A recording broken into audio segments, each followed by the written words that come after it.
জীবন ঝুঁকি নিয়ে প্রতিদিন অর্ধসমাপ্ত ব্রিজের ওপর দিয়ে চলাচলে বাধ্য চালিতাছড়ি এলাকার কয়েক হাজার জনগণ। মনু নদীর ওপর দিয়ে চালিতাছড়ি এলাকার জনগণের চলাচলের একমাত্র সম্বল লোহার ফুট ব্রিজটি সাম্প্রতিক বন্যায় ভেসে যাওয়ায় প্রতিদিন জীবন ঝুঁকি নিয়ে পাশের অর্ধসমাপ্ত লোহার ব্রিজ দিয়ে চলাচলে বাধ্য স্কুল পড়ুয়া ছাত্রছাত্রী থেকে শুরু করে এলাকার কয়েক হাজার মানুষ। সাবরুম আগরতলা জাতীয় সড়কের পাশ দিয়ে বয়ে চলা মনু নদীর ওপর নির্মিত একটি লোহার ফুট ব্রিজ চালিতাছড়ি এলাকাকে সাবরুমের হরিণা বাজারের সাথে সংযুক্ত করত। আর এই চালিতাছড়ি এলাকার লোকজনরা পুরোপুরি নির্ভরশীল হরিণা বাজারের ওপর। এমনিতেই লোহার ফুট ব্রিজটি অবস্থা ছিল খুবই জরাজীর্ণ, তার উপর সাম্প্রতিক প্রবল বর্ষণে লোহার ফুট ব্রিজটি জলের তোরে ভেসে যায়, যার ফলে বর্তমানে খুব বিপজ্জনকভাবে এক প্রকার জীবন হাতে নিয়ে এলাকার লোকজনরা এই লোহার ফুট ব্রিজটি পাশে নির্মীয়মান অর্ধসমাপ্ত লোহার ব্রিজ দিয়ে পারাপার করতে বাধ্য হচ্ছে। বর্তমানে অবস্থা এতটাই খারাপ যে এলাকার সচেতন নাগরিক থেকে শুরু করে ছাত্রছাত্রী সহ এলাকার সকলের দাবি যেন আপাতত এই ব্রিজ দিয়ে চলাচলের বিকল্প একটা ব্যবস্থা করা হয়, কারণ আপৎকালীন অবস্থায় চালিতাছড়ি এলাকার লোকজনদেরকে বেশ কয়েক কিলোমিটার পথ ঘুরে যেতে হচ্ছে। উল্লেখ্য, প্রতিদিন এই ব্রিজটি দিয়ে 10 থেকে 15 হাজার লোক যাতায়াত করেন। আর এই লোহার ব্রিজটির নির্মাণ কাজ শুরু হয়েছিল আজ থেকে প্রায় 14 থেকে 15 বছর আগে, কিন্তু কোনো এক অজ্ঞাত কারণে এই ব্রিজটি এখনো সম্পন্ন করা যায়নি। তাই এলাকার লোকজনের দাবি এই ব্রিজটি যেন অতি দ্রুত সম্পন্ন করা হয় এবং বর্তমানে প্রশাসন যেন আপাতত লোহার নির্মীয়মান ব্রিজটির ওপর দিয়ে চলাচলের জন্য সাময়িকভাবে কোনো একটা ব্যবস্থা করে দেওয়া হয়।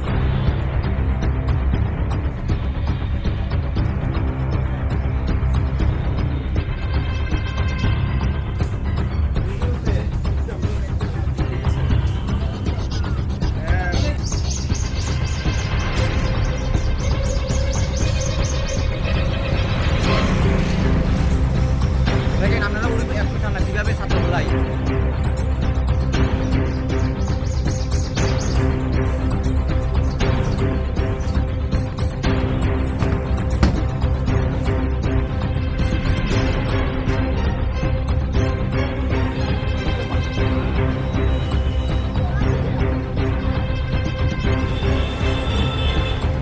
তোমরা কোন স্কুলে পড়ো? তোমরা বাড়ি কোনখানে? কিটা সমস্যা? আমরা স্কুল আইতে সমস্যা হয়, ব্রিজটা তো পুরোপুরি মানে মেরামত হয়েছে না, আর অর্ধেক হচ্ছে আর অর্ধেক লাগবে। তো নিচে তো জল যাইতেছে প্রচুর, তো তোমরা কিভাবে আপ ডাউন করো? এটা তো ব্রিজটা হয়েছে না, এটার উপর দিয়ে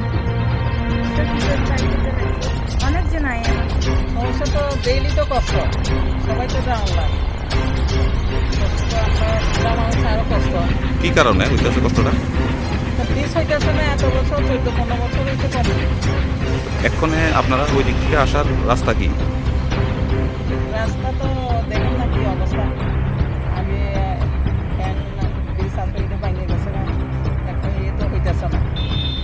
নার্সারি ওই যে কলেজ পর্যন্ত হাজার হাজার ছাত্ররা কষ্ট হইতেছে না, ডেইলি তো হইতেছে অনুভব।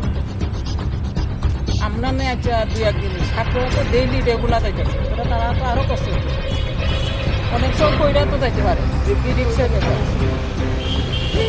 2011 না 12 থেকে লইছে, মানে এত বছর থাকে।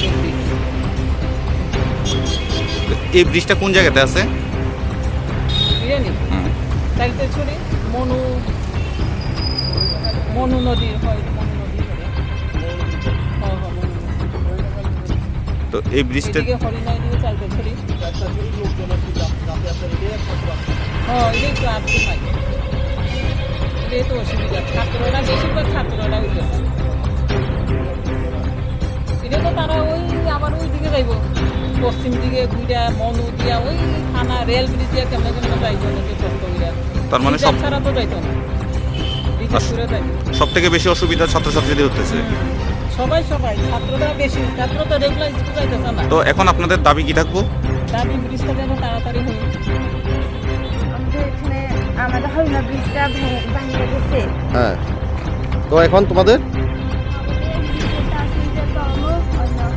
এখন কি তোমরা এই ভাঙা রোড ব্রিজ দিয়ে আপ ডাউন করো? হ্যাঁ, কতজন ছাত্রছাত্রী আছে এদিক থেকে আপ ডাউন করে? অনেকজন আছে। সবাই কি এই রোডে আপ ডাউন করে? হ্যাঁ, সমস্যা হয়, অনেকজন আইতে পারে না, অনেকজন ধরে, অনেকে রেল ব্রিজ থেকে আয়, আর রেল ব্রিজে আইলে দেখ সময় রেলও তো ঠিক নেই, কবে আইব। সবসময় স্কুলে আইতে পারো না? না, কি কারণে আইতে পারো না? বুঝছেন না?